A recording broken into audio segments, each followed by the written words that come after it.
আমাকে 5টি জিনিস দেওয়া হয়েছে যা অতীতের কোনো নবীকে দেওয়া হয়নি। আমাদের নবীকে 5টি জিনিস দেওয়া হয়েছে যা অতীতের কোনো নবীকে দেওয়া হয় নাই।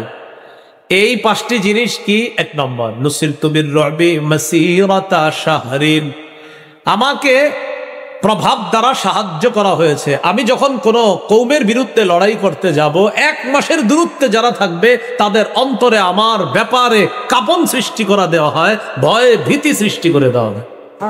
এটার মাধ্যমে আল্লাহ আমাকে সাহায্য করছে। ওয়া উহিল্লাত লিয়াল গনাইম, আমার উম্মতের জন্য গনিমতের মাল বৈধ করা হয়েছে। আমার উম্মত জিহাদ করবে, জিহাদের পর যেই সম্পদ পাওয়া যায় এই সম্পদ তাদের জন্য বৈধ।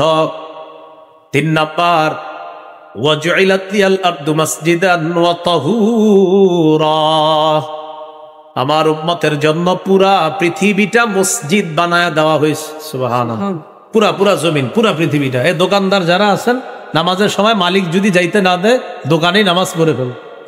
মালিক যদি যাইতে না দেয় কি করবেন? দোকানেই নামাজ পড়ে ফেলবেন। বুঝাইবেন যে আমি মসজিদে নামাজটা পড়ে আসি, আপনি একটু দোকানদারি করেন, আমি আসার পর আপনি নামাজ পড়েন।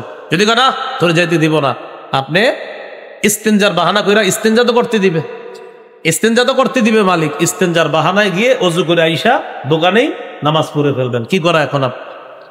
রাসূলুল্লাহ সাল্লাল্লাহু আলাইহি সাল্লাম বলেন, আমার জন্য পুরা পৃথিবীটা মসজিদ বানিয়ে দেওয়া হয়েছে আর পবিত্র বানিয়ে দেওয়া, পুরা দুনিয়াটা আমার উম্মতের জন্য পবিত্র। আমরা এটারে অপবিত্র বানাই, কিন্তু আল্লাহ পবিত্র বানাইছে। তো নবীজি বলেন, ফাইয়ুমা রাজুলিম মিন উম্মতি আদরাকাতহুস সালাহ ফালইউসাল্লি, আমার উম্মতের কোন ব্যক্তির যদি নামাজের সময় হয় সে যেন নামাজ আদায় করে নেয়। যেখানেই নামাজের সময় হবে সেখানেই যেন নামাজ আদায় করে নেয়, যেখানেই সময় হবে সেখানেই যেন নামাজ আদায় করে নেয়। এজন্য নামাজ আমরা বিলম্বিত করব না, কোনো কারণ ছাড়া নামাজ আমরা দেরি করে আদায় করব না। মাহফিলকে কেন্দ্র করেও নামাজ দেরি করব না, প্রয়োজনে নামাজ পড়ব তারপর মাহফিলে যাব।